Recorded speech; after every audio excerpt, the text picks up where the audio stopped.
Hello everyone, my name is Ersin Ercan. I am industrial engineer.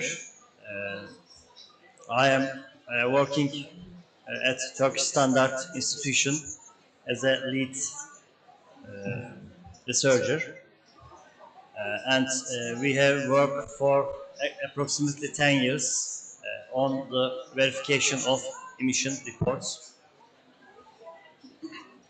The effects of climate change, as we know, have become one of the biggest threats on global scale.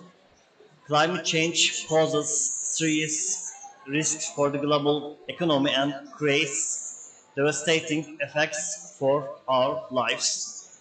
So when an investor funds a venture, naturally they do with the hopes of earning more than they invested.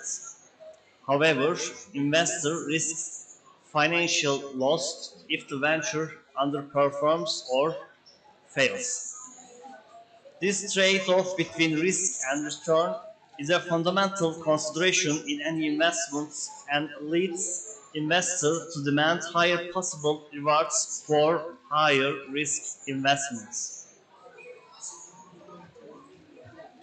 The presence and management of financial risk is ubiquitous across all sectors of the economy, although what that risk looks like differ by sector and by individual investment.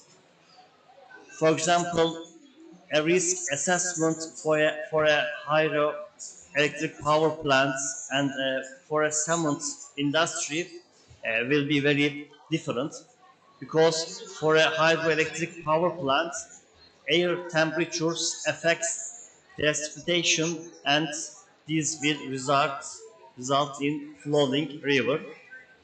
On the other hand, for a cement industry, carbon price matters because cement industry is a energy and both carbon intensive sector.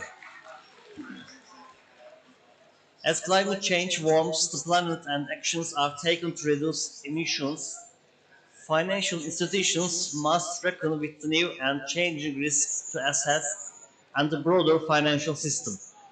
This explainer will discuss the risks that climate change poses to financial systems and stakeholders, as well as actions to accurately account for these risks. So especially dialogue with stakeholders is a crucial issue.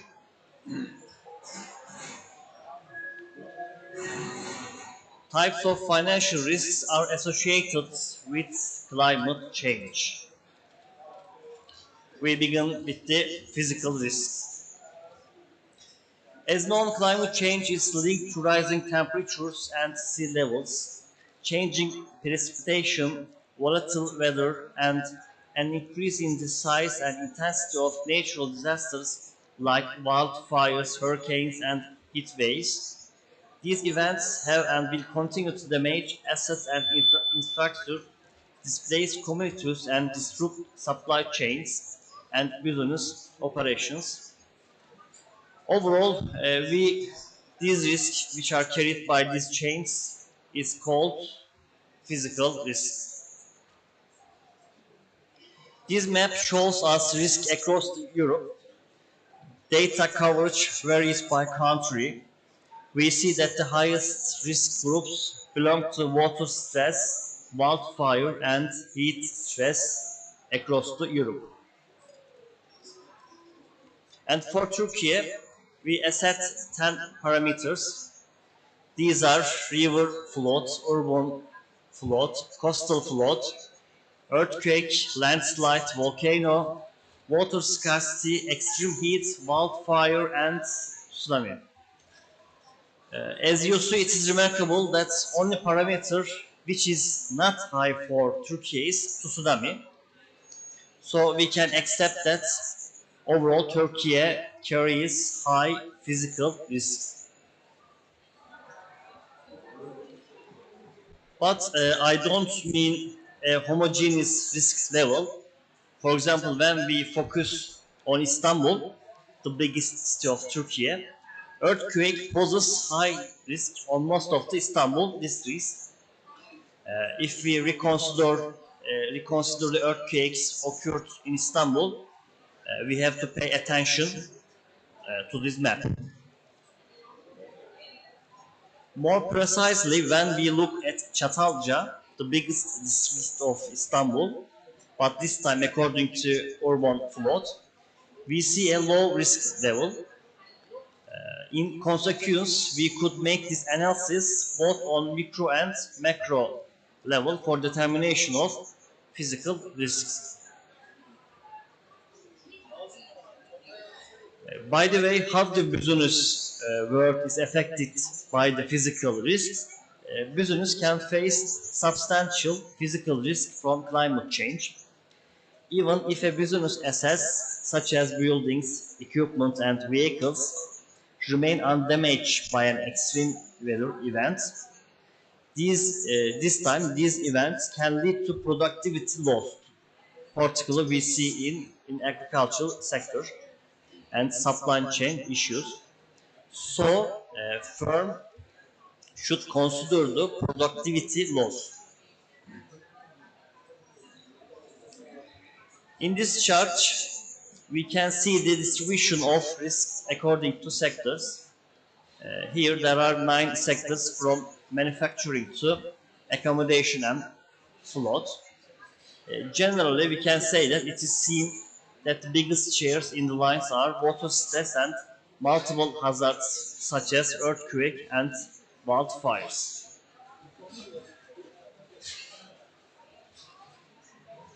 And also, we would be wrong if we said that it was only the business community that was at risk. So, households and real estate assets are also at risk. Property damage is the most immediate source of risk, and as home equity represents almost a third of wealth, property damage and or loss can have significant repercussions on the economy. Moreover, natural disasters, as we define these acute risks, are also associated with an increase in credit card debt collection, mortgage delinquency, and foreclosure. Households that are already financially unstable or who exist in underserved communities tend to experience these problems most acutely and or are also most likely to live in places that will feel the worst impacts of climate change. By the way, we defined risks from natural disasters as acute risks and long-term change such as rising average temperatures, change in precipitation patterns, and rising sea level constitute chronic risks. And also local governments will face notable challenges from climate-related physical change as well. This can involve the risk of destruction of large-scale community infrastructure such as roads, bridges, and public buildings that must be replaced and impacts on municipal budgets. Also, on the other side, insurance providers may have to struggle with losses as they pay out many large claims after natural disasters. Insurance is designed under the assumption that risks are predictable and that only a portion of those paying premiums will file claims at one time. As a larger portion of people and properties are likely to be affected by natural disasters in the future, changing risks and payout structures could cause major problems and down the road make insuring types of risks affordable for customers and or impractical for insurers. The other group is transition risks. Limiting further climate change will require significant change to the global energy system. other greenhouse gas emitting activities, and throughout the economy. The risks that accompany an uncertain path to decarbonized economy are called transition risks. Considering transition risks, we can say change in climate policies, technology, consumer preferences, and financial market expectations cause large fluctuations in asset values in various sectors and increased costs. How intense transition risk is and where it will be felt the most will be influenced by both government policy actions or maybe inaction to drive mitigation and the potentially changing expectation of private sector including investors about future policy actions. These forces can contribute to transition risks via both underinvesting and investing too quickly in low, high-emitting activities when the profitability of business models depends on uncertain public policy and customer demand. Here we see a chart. This chart shows us a banking system losses due to change in carbon price. At the left side, alpha here represents change in carbon price. When alpha is 100, also it refers to 100 euro per ton carbon dioxide, the losses will be 13%. But when alpha is 250, this means 250 euro per ton carbon dioxide, the losses will be rise to 40% because of the transition risks. Business may suffer from significant losses in the transition to net zero emissions if their production or business models rely on greenhouse gas intensive raw materials or processes.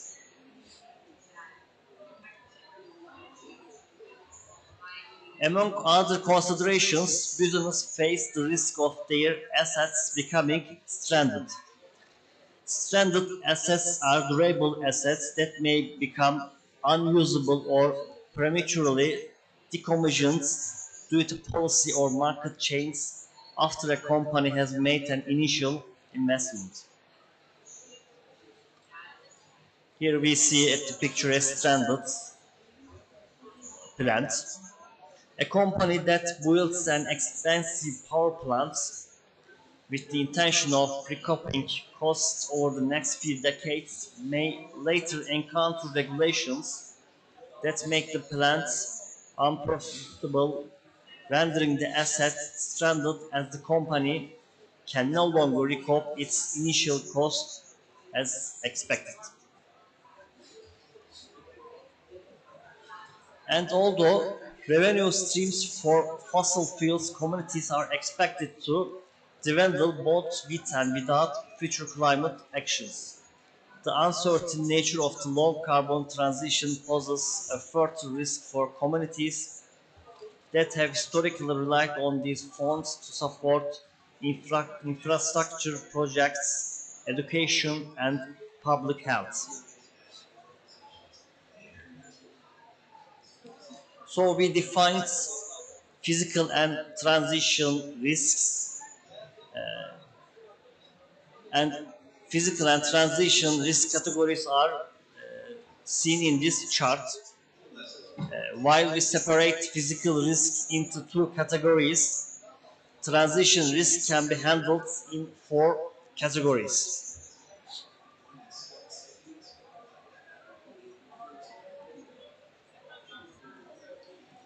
Implication of climate financial risks for the financial sector. The impacts of physical and transition risk range from profits, losses, and higher default risks for individual companies and investors to broad concerns over the stability of the system and burden on the public. When a company suffers from a major profit losses in the energy transition, likelihood of it defaulting on its debt or declaring bankruptcy increases. Considering these higher default risks, investors often demand a higher return on the investment and increase the at-risk borrower's cost of raising capital. At this point, I can add that the degree of this increase depends on investors' knowledge about the borrower's climate risk exposure and the borrower's actions to mitigate these risks. Recent studies show that climate-related impacts on the cost of capital are already emerging.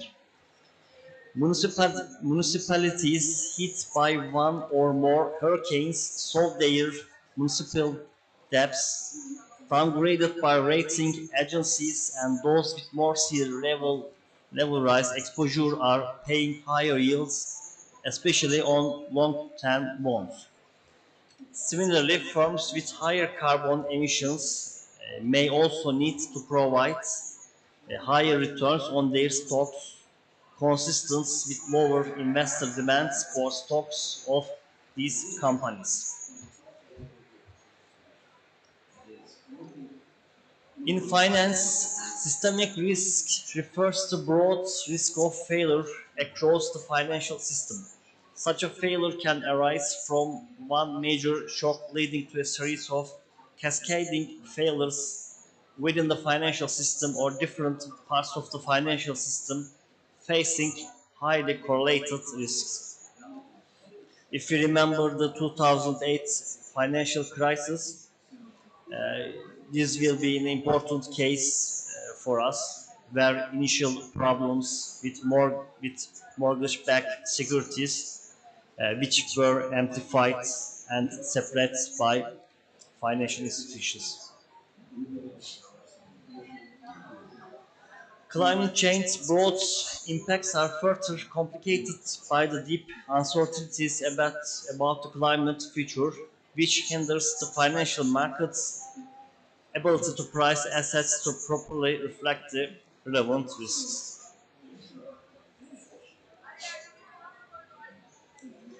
These sensitivities increase the possibility for disorderly price adjustment and spillover effects to other financial markets and the flow of goods and services. However, the timescale of the climate change might allow sufficient time for assets to adjust given the typical investment horizon.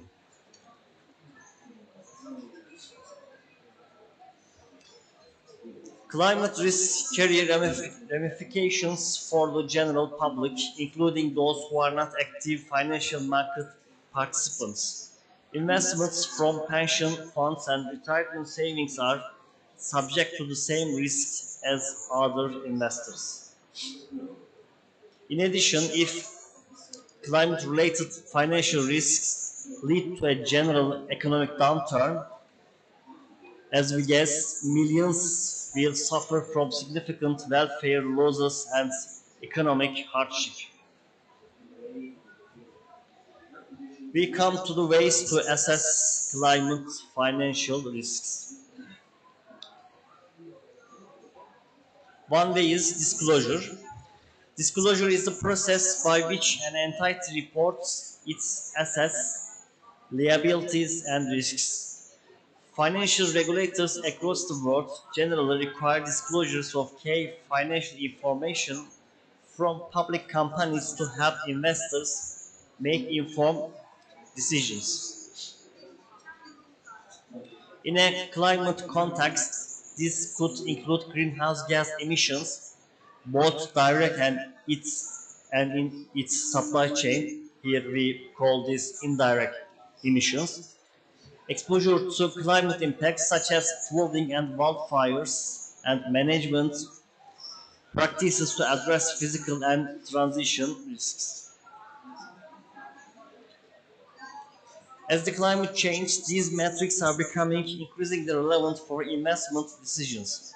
For example, an investor in a state with stringent climate policies should be less inclined to invest in a business with relatively high carbon emissions.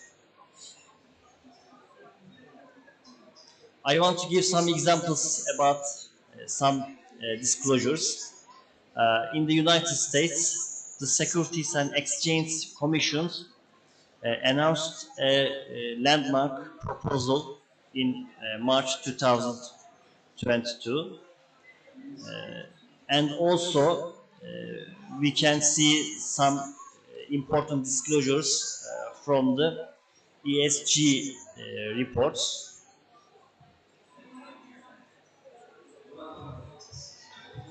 International institutions have also set up similar protocols to measure climate risks. Another example, the European Union's Sustainable Finance Disclosure Regulation, which has been in effect since March 2021, provide us an avenue for investors to analyze investment funds' environmental sustainability measures. There are also non-profit organizations for disclosures. For example, the Corporate Climate Responsibility Monitor and also a task force on climate-related financial disclosures and the Sustainability Economic Standards Board. We can give good examples to disclosures. Another tool to determine the financial risk is climate stress testing. Stress testing is a standard tool used by financial institutions and regulators to assess financial resilience in adverse scenarios such as a recession. This approach is recognized as an essential tool to analyze exposure to climate-related financial risks. Most proposed and ongoing climate stress tests take the form of scenario analysis, which applies a set of forward-looking scenarios that capture plausible future states of climate change and climate policies, and also evaluates a financial entity's performance in them. Here we see a scenario of two parameters. One of is temperature and the other is emissions. At this scenario we have three. One is hothouse world, which is a disaster scenario. The others are orderly and disorderly scenarios. Orderly scenario, as we guess, it assumes climate policies are introduced early and become gradually more stringent. So we follow the Paris Climate Agreement pathway. In this scenario, both physical and transition risks are relatively subdued. But in disorderly scenario, these explore higher transition risks due to policies being delayed or divergent across the countries and sectors. We can see the divergent points at the right map, at the right chart.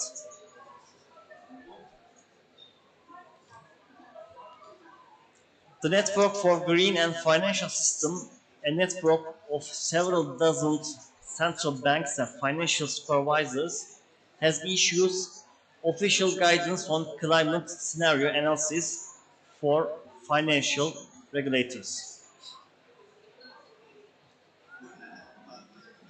As of spring 2022, many countries use climate stress testing. We can see them on our presentation.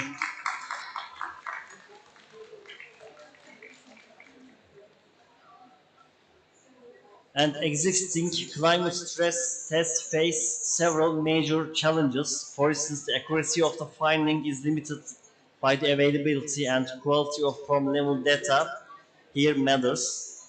So I have to admit that further research is needed to refine modeling over a long time horizon and to improve the plausibility and relevance of the scenarios.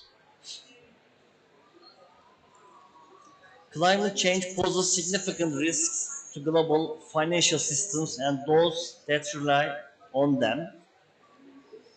Reducing uncertainty about the pace of climate change and policy, as well as improving entities' ability to accurately assess risks, will be imperative to mitigating climate financial risks now and in the future.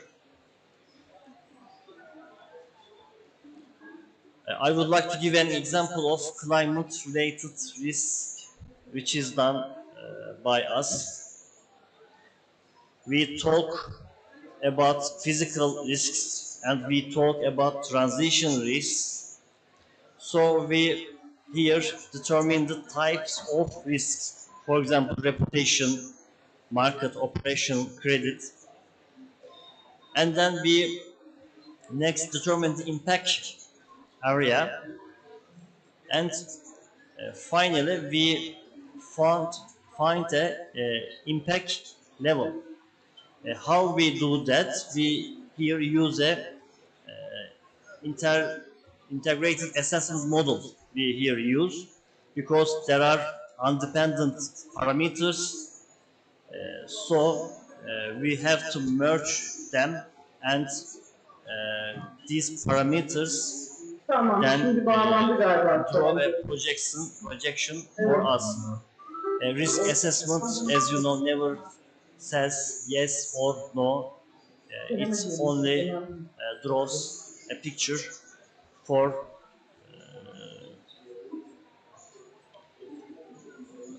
good for taking decisions. So we use our climate related assessment model like this. Thank you very much for listening to me. If you have any questions, I can answer.